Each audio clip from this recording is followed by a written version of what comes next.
Hello and welcome to another episode of India Career Centre audio blog. The topic of this episode is India's Innovation Drought, Why We're Missing Out on Nobels and Global Breakthroughs in 2025. Written by S.P. Mishra, read by an automated voice. As the world tunes in to the fanfare of the 2025 Nobel Prize announcements, a familiar pang of absence hits home for many Indians. This year, laureates like Mary E. Brunko, Fred Ramsdell, and Shimon Sakaguchi in physiology or medicine for their groundbreaking work on regulatory T-cells, or John Clark, Michel H. Devereux, and John M. Martinis in physics for advancing macroscopic quantum effects, remind us of humanity's relentless push toward the unknown. Susumu Kitagawa, Richard Osterloh, and Omar M. Yaghi took chemistry for metal-organic frameworks that could revolutionize everything from clean water access to carbon capture. Yet, amid these celebrations, India's name is conspicuously missing, again. Our last homegrown science Nobel?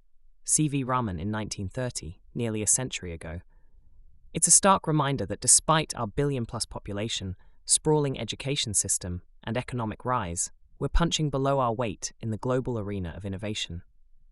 I've been pondering this amid the buzz on platforms like X, formerly Twitter, where users lament the brain drain and systemic failures keeping India sidelined. It's not just about prizes, it's about the interplay of societal innovation, economic development, and our role in shaping the future. Nobel wins aren't random. They're the fruits of ecosystems that nurture curiosity, fund risks, and reward breakthroughs. So why has India, with its massive talent pool, lagged? And more importantly, how can we pivot to become exporters of world-changing products and services, benefiting our citizens while boosting the economy?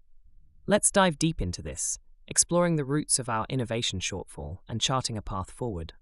The historical hangover, an education system built for clerks, not creators. Imagine a classroom in colonial India. Rows of students memorizing facts, reciting verses, all geared toward passing exams for bureaucratic jobs under British rule. Fast forward to 2025, and echoes of that system linger. Our education, from primary schools to elite IITs, often prioritizes rote learning over creative problem-solving. It's designed to churn out job seekers, reliable employees for multinationals or government posts, rather than job creators or innovators. This isn't conjecture, it's rooted in socio-economic realities. For nearly a century, much of Indian society grappled with poverty, where the priority was survival. Families pushed children towards safe careers, engineering, medicine, or civil services. Risk-taking? That's for the privileged few. As one ex-user poignantly posted during the Nobel announcements, our system rewards cramming for JEE, not dreaming up quantum leaps. This mindset has created a talent funnel. Bright minds excel in service industries like IT outsourcing, where India exports over $200 billion annually, but struggle to birth original products like the iPhone or mRNA vaccines. Consider the numbers.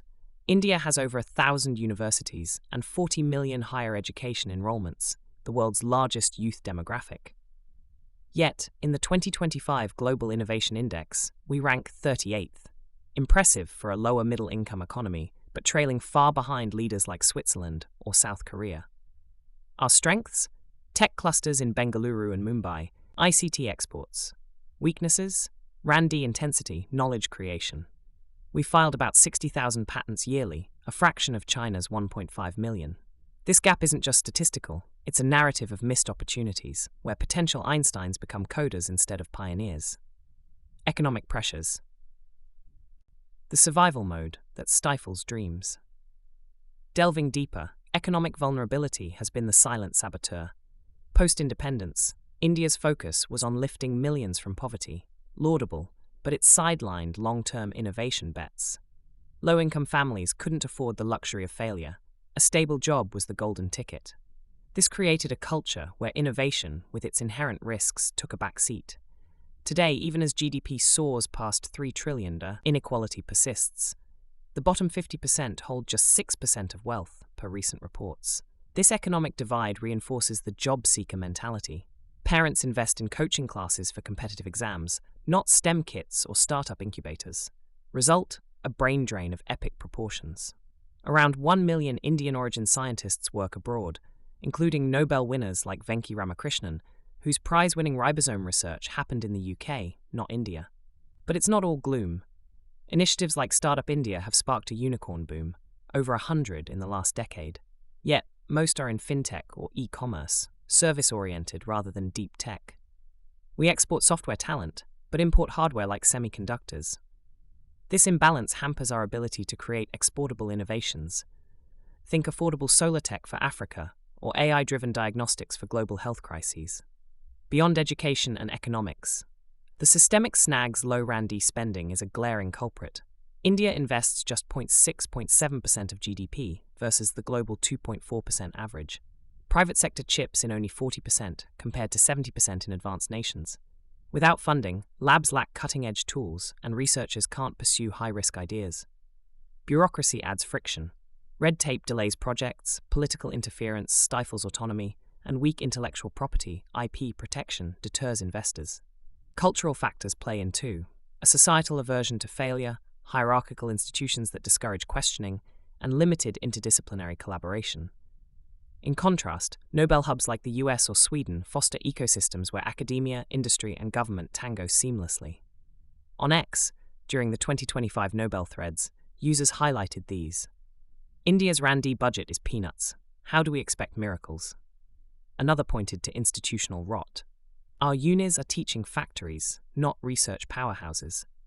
These sentiments echo expert analyses, painting a picture of a nation with immense potential, bottlenecked by outdated structures. Charting a new course, from laggard to leader in global innovation. So what can we do? Transforming India into a hub for exportable innovations, products like indigenous EVs, biotech solutions, or quantum sensors, requires bold, multifaceted reforms. Let's outline a roadmap, inspired by successful models like Israel's Startup Nation or China's R&D surge. First, revamp education from the ground up. Shift curricula to emphasize critical thinking, hands-on projects, and entrepreneurship. Imagine every school with ATAL tinkering labs, where kids build drones instead of just reading about them. At higher levels, integrate vocational training with innovation hubs, partnering with global universities for joint programs. The National Education Policy 2020 hints at this, but implementation is key.